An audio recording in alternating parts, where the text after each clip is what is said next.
E nesse caso eu quero chamar a atenção das senhoras e dos senhores de que os enxertos feitos, que são uma renovação das propostas contidas na MP 905, significam um verdadeiro golpe à classe trabalhadora, porque a MP 905 é de 2019, portanto de antes da pandemia. O que ela propõe não tem nada a ver com o enfrentamento de crise econômica, tem a ver com o vilipêndio da condição de vida da classe trabalhadora. E são 6 pontos, senador Paim, são 6 pontos que são atacados. Existe uma redução drástica dos juros, que a proposta é que sejam computados apenas a partir da decisão, da correção monetária, desculpa, que seja computada apenas a partir da decisão trabalhista, o que, portanto, significa não haver reposição da perda que os trabalhadores sofreram e foram buscar na Justiça do Trabalho. A redução dos juros, com uma previsão de que eles passem a ser juros de poupança, a fragilização do depósito recursal, que já foi fragilizado na reforma trabalhista, e, portanto, vejam, aqui não há urgência e relevância alguma em novamente fragilizar uma garantia que existe no processo do trabalho. A questão da jornada dos bancários, a nova modificação do 457 e no 458 da CLT, fragilizando ainda mais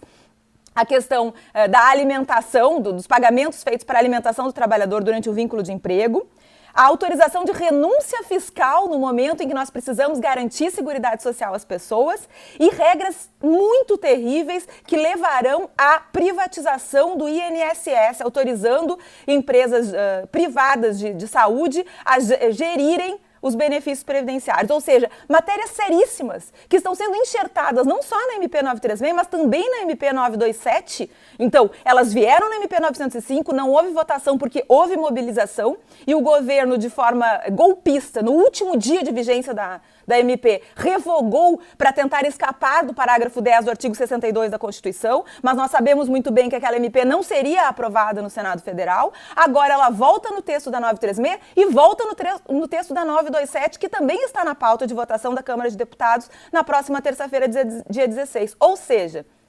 o que nós estamos vivendo, senador Paim, colegas que estão presentes nessa reunião e todos aqueles que se preocupam e vivem o direito do trabalho no dia a dia, o que nós estamos vivendo é um ataque absurdo, perverso e completamente contrário a qualquer forma de enfrentamento de crise econômica sanitária que nós pudéssemos imaginar. Não há justificativa para que o texto da MP 905 volte nessas duas medidas provisórias que já não guardam relação com um compromisso efetivo com o enfrentamento da pandemia, mas que têm lá os seus pontos que podem ser discutidos, como foi dito antes de mim, na medida em que garantem um benefício emergencial, mas que já fazem coisas muito sérias como reduzir salário ou a 927 autorizar a extensão de jornada para profissionais da saúde.